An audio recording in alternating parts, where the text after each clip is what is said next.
진행을 맡고 있는 김진국입니다.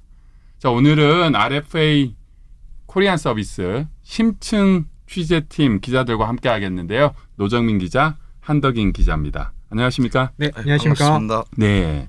이달 초 UN 안전보장이사회 대북제재위원회에 제재와 관련한 최종 보고서가 나왔습니다. 최종 보고서는요, 북한이 여전히 핵 개발을 계속 시도하고 있고 또 그 자금을 마련하기 위해서 불법, 탈법, 수법들을 굉장히 많이 이어가고 있다라는 내용을 380여 장에 걸쳐서 고발하고 있습니다. 과연 대북 제재, 국제사회의 대북 제재가 북한에 어떤 영향을 미치는지 몇 년째 계속 논쟁이 이어지고 있는데요. 오늘은 최신 소식들을 중심으로 얘기 나눠보겠습니다. 자, 먼저 노정민 기자. 네. 제가 그랬지 않습니까? 국제사회의 대북 제재, 과연 북한 내부에는 어떤 영향이 있는지 네. 논쟁이 뜨겁다. 북한은 이제까지는 뭐 별 효력이 없다라고 주장을 하기도 했었고요. 네. 하지만 평양에서는 많은 변화가 있다면서요. 예. 사실 이제 그동안 대북 제재가 뭐 여러 차례 이행이 됐었는데 실질적으로 북한에 정말 타격을 준 대북 제재는 이제 2016년, 2017년에 이제 UN 안전보장이사회에서 결의된 대북 제재거든요. 네. 이제 대북 제재가 이제 북한의 어떤 그 계층에 이제 타격을 줬느냐, 이제 크게 두 가지 부류로 이제 이야기를 할 수 있는데. 네. 그런데 이제 2016년, 2017년에 이제 이행되고 있는 대북 제재가 이제 어떤 내용이냐면 지금 뭐 북한의 주요 수출 품목인 이제 석탄, 철광석, 수산물, 제조품에 대한 수출을 전면 차단하고요. 또 중국으로부터 들여오는 어떤 원유라든가 또 석유 정제품에 대한 수입을 전면 차단한 내용을 골자로 하고 있거든요.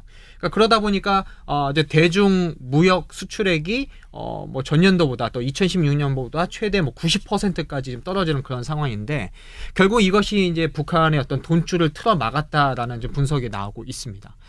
특히 이제 대북 제재로 인해서 지금 직격탄을 맞은 계층은 크게 두 가지 부류로 우리가 좀 정리를 할 수 있는데 네. 일단은 그 석탄 기지라든가 아니면 철광석을 생산하는 어떤 그 광산이라든가 아니면 이제 수산 기지 인근에 사는 노동자들이나 이제 무역회사 가장 직격탄을 먼저 맞았고요. 그리고 이제 무역 규모가 확실히 줄어들다 보니까 이제 무역회사들이 돈을 못 벌잖아요.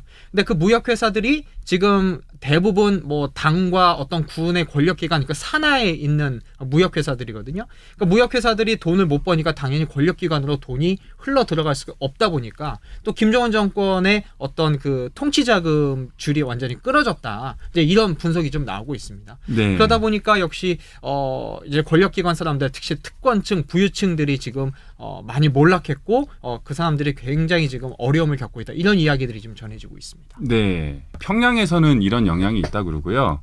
워싱턴에서는 어떻게 이 대북 제재, 지금 진행되고 있는 이 대북 제재 평가를 하는지도 궁금한데 한덕인 기자 의회에 거의 매일이다시피 가고 있는데 어떻습니까? 네, 우선은 이제 의원들, 제가 상하원 의원들을 이제 자주 들러보면 일단 대북 제재가 있어야 된다는 데는 아무런 견해 차이가 없고요. 네. 대북 제재는 유지돼야 된다 이런 입장은 있지만 그리고 대화는 계속돼야 된다 이런 민주당이든 공화당이든 이제 이렇게 양 당에서 이제 똑같은 의견을 가지고 있는데 이제 그 속에서도 이제 대북 제재와 관련해서 조금 보수적인 측면에서는 조금 더 강화해야 된다, 추가 제재를 해야 된다 이런 목소리도 있는 반면에 그것보다 지금 안 그래도 있는 제재가 제대로 작동을 하지 않고 있는 거 아니냐 이런 식으로 더 집행을 우선 더 강화해야 된다 이런 목소리도 있거든요. 예. 그러니까 일단 그 미국 내 이제 한반도 전문가들의 입장은 일단은 대북 제재가 상당히 북한 정권에 상당한 타격을 줬다. 네. 여기에 대해서는 큰 이견은 좀 없는 것 같습니다. 제가 지금 보니까 이제 김정은 정권이 지금 두 가지 위기에 직면해 있는 것 같아요. 이제 대북 제재로 인해서 아까 제가 말씀드렸다시피 지금 돈줄이 말라버렸으니까 통치 자금이 없잖아요. 그러니까 여기에 대해서 이제 특권층과 부유층의 불만이 많이 확산하다 보니까 그 부분에 대해서 상당히 좀 김정은 정권이 위기감을 갖고 있다라는 거고요. 그리고 이번 하노이 회담 때 사실은 김정은 위원장이 상당히 대북 제재 해제에 상당히 공을 많이 들였잖아요. 네. 그만큼 지금 김정은 정권이 굉장히 대북 제재로 인해서 좀 뼈아픈 지금 시간을 보내고 있다. 이제 이렇게 좀 볼 수가 있는데 그에 못지않게 좀 북한 주민 사이에서도 또 특권층, 부유층도 대북 제재가 좀 빨리 해제되기를 좀 원하고 있거든요. 그러니까 이게 결국은 원하는 대로 되지 않으니까 이제 여기에 대한 불만이 결국 김정은 위원장에게 책임론으로까지 확산할 수 있다. 여기에 대해서도 또 하나의 김정은 위원장이 이제 위기감을 느끼고 있는 것 같아요. 네. 그러니까 특히 이번 이제 워싱턴의 한반도 전문가들도 이 점에 대해서 좀 주시하고 있고, 지금 뭐 두 가지 의견이 있는데, 일단 첫 번째로는 역시 대북 제재는 계속 강화돼야 된다. 비핵화를 이룰 때까지는. 그러나 한편으로는 이 대북 제재가 하나의 툴이어야 되지, 이것이 어떤 그 벌로 계속 이어져서는 안 된다. 그러니까 예를 들어 비핵화 진전 속도에 따라서 어떤 또 그 어떤 그 지렛대 역할로서 때로는 강화했다가 또 풀어주기로 했다가 좀 이런 역할을 좀 해야 되는 거 아니냐, 뭐 이런 의견을 내는 전문가들도 있습니다. 네. 북한이 지금 해제해달라라고 요구하고 있는 이 항목들 무리한 겁니까? 무례한 겁니까? 우선은 제가 만난 전문가들께서 말씀하신 사안 중에 강조하신 부분들은 일단 아무래도 인권에 관한 부분이었는데요. 이제 특히 유엔 제재 같은 경우는 이제 복합적인 이제 북한들 문제를 묶어서 이거를 해결을 책을 봐야 제재를 완화를 해줄 수 있는 그런 성격을 띠고 있기 때문에 특히 북한은 지금까지도 이제 인권 문제와 관련해서는 묵인하는 측면이 없지 않아 있었다고 보는데요. 이제 그런 부분을 짚고 넘어갈 수 없다면은 이제 그리고 지금까지도 그렇게 안 해왔던 측면이 없지 않아 있었고요. 미북 협상에서 그런 측면을 짚고 넘어갈 수 없으면은 이제 아마도 그런 특히 유엔 제재 같은 경우는 이제 그런 동의를 얻기가 어려울 거라는 전망이 많았던 것 같습니다. 네. 그래도 뭐 전문가들은 대북 제재 앞으로 어떻게 될 것으로 전망하고 있습니까? 네, 뭐 일단 미국 행정부의 입장은 확고합니다. 완전한 비핵화 이전의 대북 제재 해제나 완화는 없다. 이것이 미국 정부의 이제 입장이고, 네. 또 지금 분위기는 계속 대북 제재 이행을 더 강화하는 그 방법을 지금 계속 찾고 있는 분위기잖아요.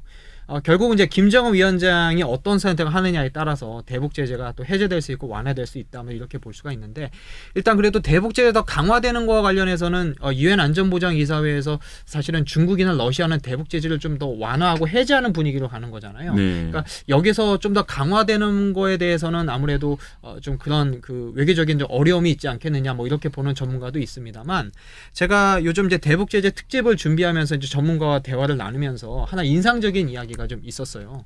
결국 대북 제재를 해제하느냐 완화하느냐, 결국 이제 비핵화의 어떤 선택을 하느냐에 달린 네. 건데, 결국 북한도 북한 주민을 우선하는 정책을 펼친다면 결국 비핵화 조치에 좀 더 나아갈 수 있고, 그에 연관지어서 대북 제재 완화가 결국은 어떤 민생 경제, 북한 주민의 경제 완화, 경제의 어떤 개선으로 경제 발전으로 나아갈 수 있지 않겠느냐, 뭐 이야기가 저는 좀 인상적이었다고 좀 봅니다. 우선은 이제 북한 대북 제재 전망과 관련해서는 지금 이제 많은 교착 상태에 또 달랐다는 평가가 많잖아요. 이제 북한이랑 미국 사이에서 이제 여러 말들이 오가고 있고 협상이 뭐 중단될 수도 있다는 뭐 이런 소식도 나오고 있는데, 그래서 이제 긴장감이 많이 고조되고 있는데, 이제 우선은 실무협상으로 돌아가서 이제 서로 양국이 만나서 이제 대북 제재에 대해서도 실질적으로 논의할 수 있는 그런 단계까지 오는 게 지금으로는 최우선인 것 같고요.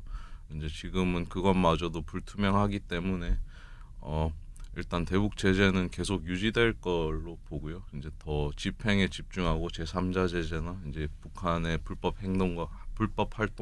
활동에 연루된 이제 기업들이나 나라들에 대한 제재를 강함으로써 이제 압박을 더 강화하는 그런 모습을 예상합니다. 네. 예. 자, 비핵화 협상과 관련한 김정은 북한 국무위원장의 중대 결심 발표 뭐 곧 할 것이다라는 전망이 있는데요. 그 발표에 대해서 또 미국 정부가 어떤 반응을 보이느냐도 앞으로의 제재 강도를 결정할 만한 어떤 뭐 방향타로 볼 수 있을 것으로 보입니다. 오늘은 최근의 국제사회 대북 제재, 북한 내부에서 얼마나 영향이 있는지, 또 미국에서는 어떻게 평가하는지 노정민 기자, 한덕인 기자와